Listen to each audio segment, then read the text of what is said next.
Close your eyes for a moment. Picture ancient Egypt. You probably see towering pyramids against a golden sunset, the serene face of a pharaoh's mask, or graceful figures painted on a tomb wall. It's a vision of majesty, mystery, and order. Now, open them. The reality, for 99% of the people who lived there, was dust. It was sweat. It was the grit of sand between your teeth, and the constant, oppressive weight of a sun that had no mercy. Today, we're not visiting the pharaohs in their gilded halls. We're going to live a single, ordinary day in ancient Egypt, and you might want to bring some water. You're going to need it. Hey everyone, and welcome back to Echoes in Time, the show where we peel back the layers of history to find the human heart beating underneath. Before we step out into the heat, if you enjoy these deep dives into the real lives of the past, do me a favor and hit that subscribe button and ring the bell so you don't miss a journey. And I have a question for you. What's one modern convenience, just one that you think you absolutely couldn't live without for a single day? Let me know in the comments below. All right, find a cool spot. Let's begin. The day in ancient Egypt doesn't start with a gentle alarm or the smell of coffee. It starts with an assault. Before you even open your eyes, the sun is already blasting through the gaps in your reed and mud brick hut, auditioning for the role of all-powerful sky god. There are no curtains, no shades, and certainly no air conditioning. There is only the raw, radiant power of the desert, baking everything it touches, including you. Before you've even thought about breakfast, you're lying on a scratchy straw mat on the dirt floor. Your blanket is a single sheet of coarse linen, which is more of a suggestion of privacy than a source of comfort. The cool Nile breeze you might have imagined. It's a myth, at least for now. It likely died of heat exhaustion sometime around 2800 BC. By the time you stumble outside, barefoot, the air is already shimmering. The temperature is flirting with 90 degrees Fahrenheit, or 32 Celsius. And it's not even mid-morning. The sun doesn't just shine in ancient Egypt. It attacks. Your simple linen tunic feels useless, like wearing tissue paper in a sauna. And don't even think about sunscreen. There's no aloe vera, no SPF 50. The ancient Egyptians did have various protective oils and cosmetics, but unless you're wealthy enough to afford them, or a priest working in a temple, you're not getting any. Your best option, and it's not a good one, might be to find some mud, or, as some records suggest, smear yourself with crocodile dung, which was believed to have protective qualities. Emphasis on believed. By midday, the stones and sand under your feet are hot enough to cook lentils. Shade is the ultimate luxury. As rare and valuable as gold, you might find a sliver of relief hiding behind a mud brick wall. But even that wall is radiating heat by now. You, on the other hand, look and feel like someone threw you into a clay oven and forgot to set the timer. But you don't complain. You can't, because in ancient Egypt, the sun isn't just weather. It's divine authority. The sun god, Ra, is watching. The hotter the day, the more powerful Ra is feeling. So, in a way, if you're melting into a puddle of sweat and despair, it's a spiritual compliment from the heavens. Surviving the Egyptian sun requires hydration, humility, and an ironclad tolerance for feeling like a roast chicken. And this is just the morning. You're finally off your scratchy mat. And the good news is, the mighty Nile is just a short walk away. The bad news, you can smell it before you see it. Yes, the Nile, the life-giver of Egypt, revered as a sacred god. The very reason civilization even exists here. But let's be honest, in the morning haze, it also smells like a fish market. Had a very bad breakup with a swamp. The banks are a chaotic buzz of life, flies, frogs, and a menagerie of things that probably shouldn't have legs, but do. Still, this is where you bathe. Soap hasn't been invented yet, and even if it had been, you couldn't afford it. Instead, you use the latest in ancient cleansing technology, natron, a natural salt, if you have access to it, or, more commonly, sand. That's right, you exfoliate the Egyptian way. You just grab a handful of coarse, wet sand and rub yourself down. It's like nature's sandpaper, removing the grime and a few layers of your skin along with it. Washing your linen tunic. That's also done in the Nile. And by washing, we mean pounding it against a flat rock while keeping one eye on the water, praying that a crocodile doesn't mistake your laundry for a midday snack. And it's a legitimate fear. Crocodiles were a constant threat, revered as the embodiment of the god Sobek, which didn't make them any less likely to eat you. And just to make things more interesting, let's not forget the occasional sewage runoff from upstream villages. Remember, people, livestock, and the occasional funeral procession all share this river. It's your bath, your toilet, your laundry machine, and your drinking water source, all in one. Somehow, this is considered clean. You scrub, you rinse, and you emerge feeling slightly less sticky, but perhaps moderately more concerned about waterborne parasites and leeches. Privacy is not a concept here. This is a public bathing space, shared by your entire village families, neighbors, children, livestock, and the odd ibis pecking around your ankles like it's looking for a tip. You fill your heavy clay water jars, balance them skillfully on your head, and begin the trek back to your mud brick house before the midday heat turns the world into a kiln. It's a daily ritual, a spiritual necessity, and a slightly traumatic experience. The Nile is a miracle, a biohazard, and everything you've got. By now you've bathed with crocodiles, sandpapered yourself semi-clean, and your body already feels like a baked fig. It's time for breakfast, the most important and least glamorous meal of your ancient Egyptian day. Let's set some expectations. There are no eggs Benedict, no colorful fruit bowls, and absolutely no iced lattes. Breakfast in ancient Egypt is less a culinary event and more a tactical refueling operation. You sit on a low stool if you have one, or you just squat in the corner of your hut like everyone else. The centerpiece of your meal, bread. Lots and lots of bread. It's dense, coarse, and often as chewy as a leather sandal. It's made from emmer wheat or barley, ground by hand between two large, flat stones. And this is where a special, uninvited ingredient comes in. As the stones grind the grain, tiny flecks of stone and sand get mixed into the flour. So don't be surprised when your bread has a distinctly gritty texture, a daily dose of minerals. You could say it's also why the teeth of ancient Egyptian mummies are often worn down flat, sometimes to the pulp. You're not just eating breakfast, you're slowly filing down your own molars. To wash it down, you have beer.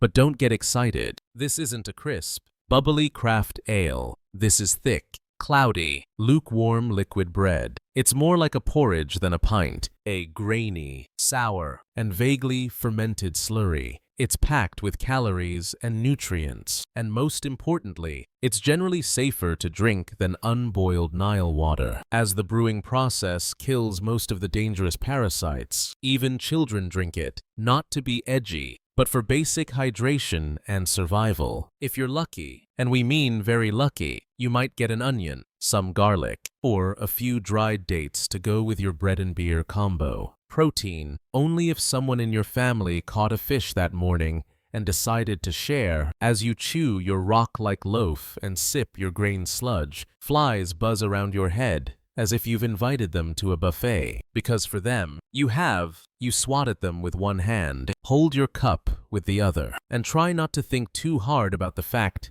that this is likely the best, most reliable meal you'll have all day. Bon appétit! If you're finding this gritty look at ancient life fascinating, consider hitting that like button. It tells me you enjoy these realistic deep dives and helps more people discover our channel. You've had your gritty bread, your chunky beer, and just enough rest to call yourself functional. Now, it's time to work. And trust me, ancient Egyptian labor makes modern burnout look like a spa day, unless you're a high-ranking scribe, a priest, or royalty, which, let's be honest, you're not. Your job is pure muscle and dust. No air-conditioned cubicle, no coffee breaks, no ergonomic chairs, just sweat, sand, and the constant risk of collapsing from heat exhaustion before noon. If you're a farmer, you're ankle-deep in the rich, black Nile mud by sunrise. You're plowing with a simple wooden plow, maybe pulled by an ox if you're well off, or by yourself if you're not. You're weeding, planting barley, or harvesting wheat with a crude wooden sickle under the watchful eye of an overseer whose main hobby seems to be yelling. If your back hurts, congratulations, that means it's working. If you're a laborer, things get even more biblical. Imagine hauling multi-ton blocks of limestone for a temple or pyramid construction. You're dragging them up massive ramps made of gravel, mud, and prayer, all while barefoot under a blazing sun. There's no OSHA here, no safety harnesses, no hard hats. You trip and fall, that's a broken ankle and a shrug from the foreman. You're replaceable, and don't even think about complaining,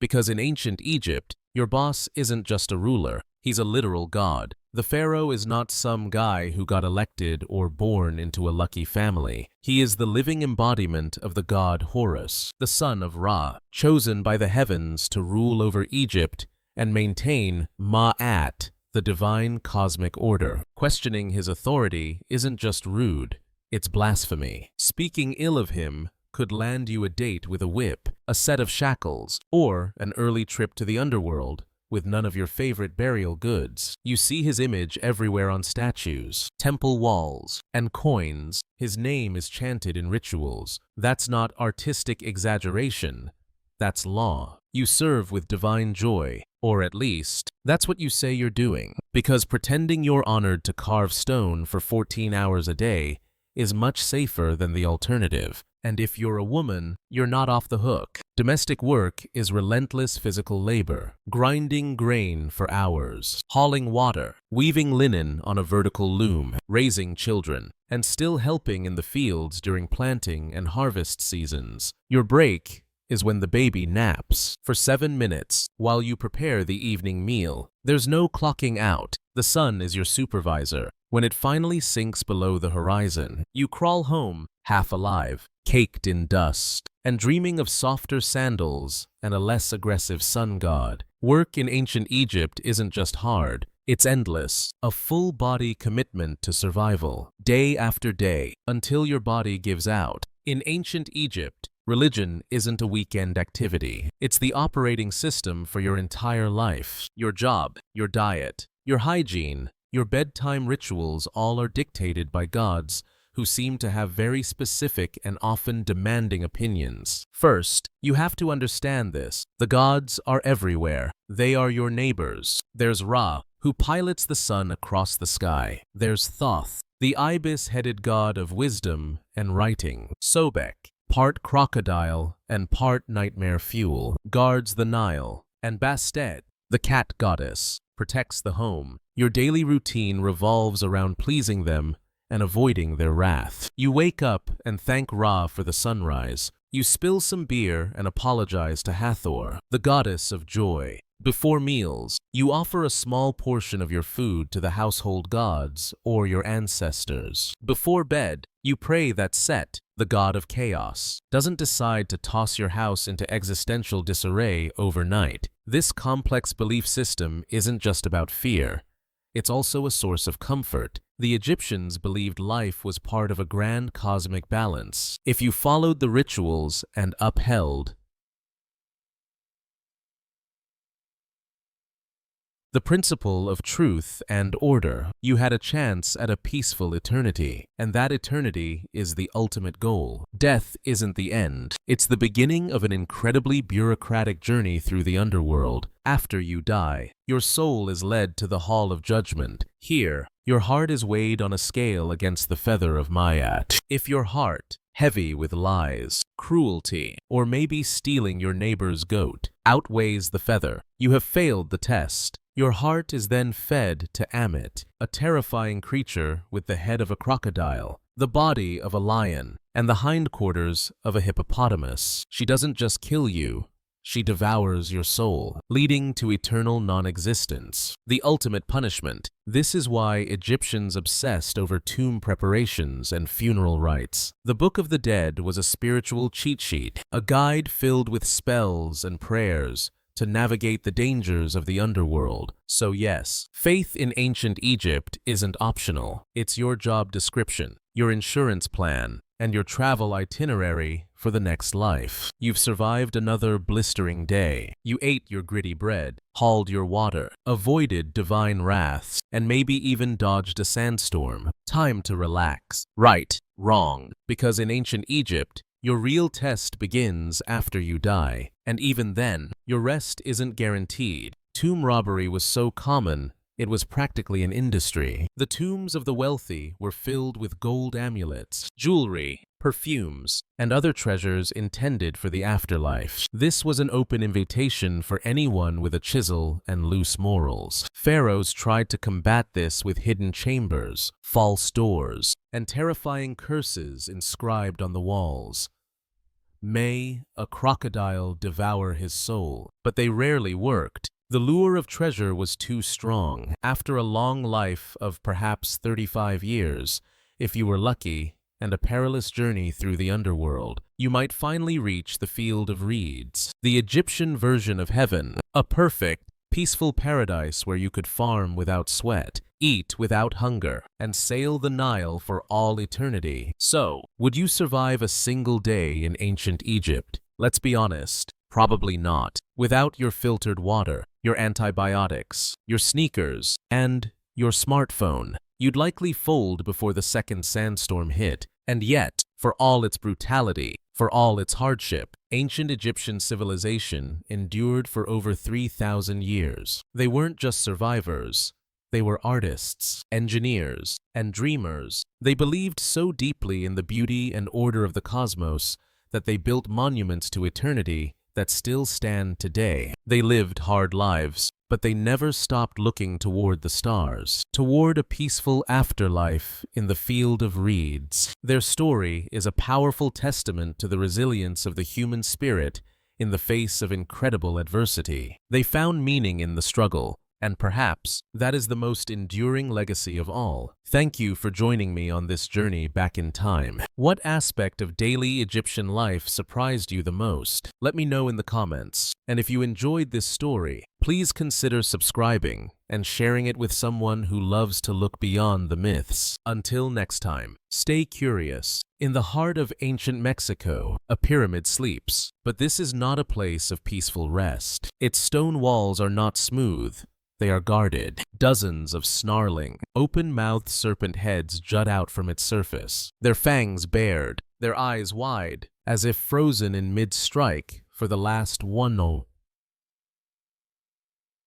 800 years. This is the Temple of the Feathered Serpent, in the lost city of Teotihuacan, and for centuries, it held a dark secret in its stone heart, a story written not in words, but in blood. Hey everyone, and welcome back to Echoes in Time. Tonight, we journey to a city without a known name, built by a people we can't identify, who vanished from history without leaving a single written word to explain why. It's one of the greatest archaeological mysteries on Earth. Before we descend into its secrets, if you're a fan of history's great unsolved puzzles, please consider hitting that subscribe button and ringing the bell. And I'd love to know, what's a historical mystery that has always captivated you? Let me know in the comments below. Now, let the modern world fade away. We are walking the Avenue of the Dead, and the gods of this forgotten city are watching. Long before the Aztec Empire rose to power, before the Maya carved their cosmic calendar into stone, there stood a city unlike any other in the ancient Americas, Teotihuacan. The name, given by the much later Aztecs who stumbled upon its haunting ruins, means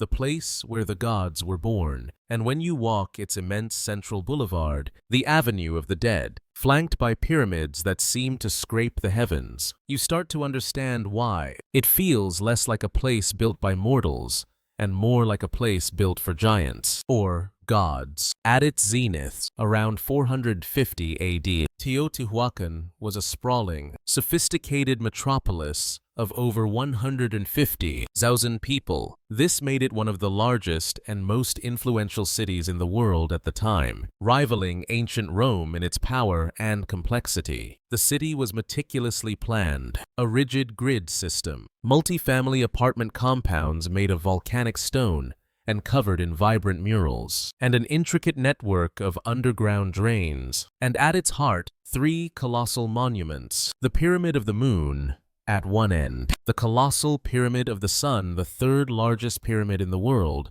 and at the city's ceremonial core, the smaller, yet far more ornate, Temple of the Feathered Serpent. But here is the central, maddening mystery of Teotihuacan. We have no idea who these people were. They left behind no written language, no scrolls, no king lists carved into stone. We don't know what they called their city, or what they called themselves, unlike the Egyptians or the Maya, who were obsessed with recording the deeds of their rulers. The people of Teotihuacan seem to have been ruled by a collective, an anonymous council, or a powerful theocracy that prized ideology over individual identity, and despite this anonymity, their influence was colossal. Teotihuacan-style pottery, obsidian blades, and architectural motifs have been found hundreds of miles away in Maya territory. It's clear they were a dominant cultural and military force. But how did a city with no known writing system command such authority? The answer may lie in how they welded cosmic ideology, statecraft, and sheer terror into a single, unified system. Their temples were more than places of worship. They were tools of control, aligned with celestial events, serving as grand theaters for ritual sacrifice, and reminding every citizen and every visitor that Teotihuacan was no ordinary city. It was the axis of the world, a sacred engine that kept time, fate, and blood flowing in perfect, terrifying harmony. To understand the temple, you must first understand the god it honors. The feathered serpent, known centuries later to the Aztecs as Quetzalcoatl and to the Maya as Kukulkan. This being is one of the most powerful and complex deities in all of Mesoamerican mythology. He is a paradox, a fusion of two opposing forces of nature. Think about it. The serpent slithers on the ground. It is a creature of the earth and the underworld, a symbol of water, fertility, and, by shedding its skin, rebirth and transformation. The bird, specifically the vibrant Quetzal, soars in the sky. It is a creature of the heavens, a symbol of the sun, the wind, and divine, airy spirit. To combine these two, earth and sky, death and life, darkness and light, was to create something that embodied the entire cosmos. The feathered serpent wasn't just a god. He was a walking, slithering, flying representation of the universe itself, a bridge between all worlds. On the facade of the temple, we see this duality in stone. Dozens of his heads jut out, with the goggle eyes and fangs of a serpent, but surrounded by a collar of elegant feathers. He is both beautiful and monstrous. But the feathered serpent was not just a god of creation. He was intimately tied to sacrifice. To the people of Teotihuacan, the universe ran on a sacred debt. The gods had sacrificed their own blood to create the world and humanity. In return, humanity had to repay that debt with its own blood to keep the sun rising, the rains falling, and the cosmos from collapsing into chaos. This was not a metaphor. Blood was the literal fuel that kept the universe in motion. And the Temple of the Feathered Serpent wasn't just a monument to this belief. It was a cosmic engine, designed to facilitate this divine transaction. Every stone, every carving, and, as we would later discover, every body buried beneath its floors, fed into that system. The people of Teotihuacan didn't just worship the feathered serpent. They lived, ruled, and killed by his paradoxical logic. And the most disturbing truths were hidden just beneath the surface. For centuries, the temple stood silently, a weathered monument half swallowed by time. But in the late 1980s, archaeologists began a new phase of excavation, tunneling deep into its core. What they found was not just unexpected. It was profoundly unsettling. Hidden beneath the temple's foundations, they discovered a series of long-sealed mass graves. These were not the messy results of warfare. These were deliberate, ritual sacrifices, arranged with cold, mathematical precision. The victims, numbering over 200, were mostly young men, likely warriors captured in battle or chosen as tribute. Their hands were bound behind their backs. Many wore bizarre necklaces made of human jawbones, some real, some carved from shell, as if they were trophies from a previous battle. Others were buried with valuable obsidian spear points and mirrors. This was not a punishment. This was an honor, a horrifying one, but an honor nonetheless. These young men were not dying in disgrace. They were dying as gifts to the gods, dressed for a final, terrible ceremony. The arrangement of the bodies was chillingly precise. They were placed in groups at the temple's center and at its four corners, following geometric and symbolic patterns that likely mirrored the Teotihuacano view of the cosmos. The act of sacrifice itself was brutal. Some were likely killed by a blow to the head. Others may have had their hearts cut out. They were not simply thrown into a pit. They were laid to rest as part of a sacred blueprint. It seems that the very act of building the temple required a steady flow of human blood. It was as if each layer had to be consecrated with life, each stone set upon a foundation of sacrifice. This wasn't a one-time event for the temple's dedication. The burials occurred at different stages of its construction. The temple was built on death. If you're finding this exploration into the deep past as compelling as I am, please take a moment to hit the like button. It tells me you want more stories that challenge our understanding of what history is all about. The more archaeologists uncovered, the more it felt like the temple was not built on top of the dead, but was designed specifically to encase them. The blood didn't stain the stone by accident. The stone was meant to hold the blood, and all of it was for the gods. Look closer at the Temple of the Feathered Serpent, and you'll realize it doesn't just sit on the landscape. It aligns with the universe. The entire city of Teotihuacan was not built randomly. It was a massive cosmic map, laid out on a precise grid. Its central Avenue of the Dead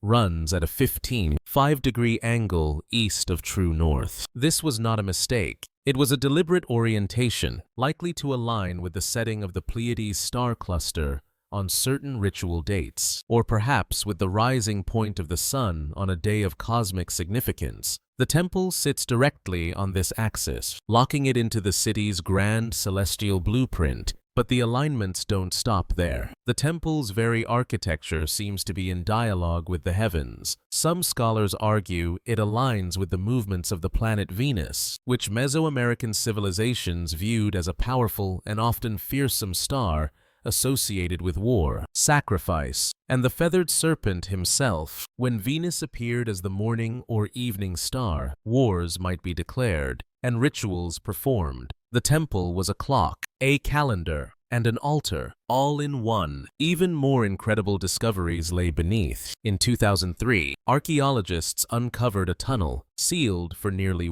800 years, running directly under the temple. This was no crude passage. It was a man-made underworld. After years of careful excavation, they found a corridor stretching over 300 feet. The walls, they believe, were once dusted with powdered pyrite, a shimmering mineral that in the darkness of a torch flame would have reflected light like a starlit sky. Further in, they found pools of liquid mercury, perhaps representing sacred underworld lakes or rivers. To walk through this tunnel would have been like traveling through the Milky Way itself, a symbolic journey into the earth, into the land of the dead, on a quest for rebirth. Was this temple not just a site of sacrifice, but a portal, a machine for aligning the earthly realm with the celestial and the chthonic? It seems the Teotihuacanos were not just looking at the stars.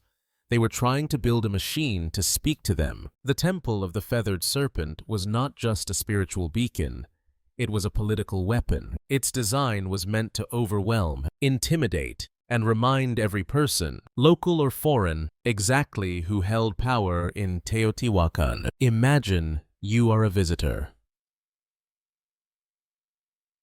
800 years ago, a dignitary from a smaller city-state, you would arrive at the Avenue of the Dead, already awestruck by the sheer scale of the city. But when you reach the Grand Plaza in front of the Temple of the Feathered Serpent, you would freeze. The serpent heads stare down at you, their fangs bared. The ruling elite of Teotihuacan understood a crucial principle of power. Fear, when properly staged, is a tool of governance. This was political theater on a cosmic scale. Priests in elaborate feathered headdresses and obsidian masks would chant and dance, turning myth into a live performance. Public sacrifices were likely carried out in the plaza, not just to please the gods, but to remind everyone watching that the city's rulers had a direct line to the divine. They alone could negotiate with the cosmic forces. They alone could guarantee the rain and the harvest. They alone could command the power of the feathered serpent. This demonstration of brutal, sacred power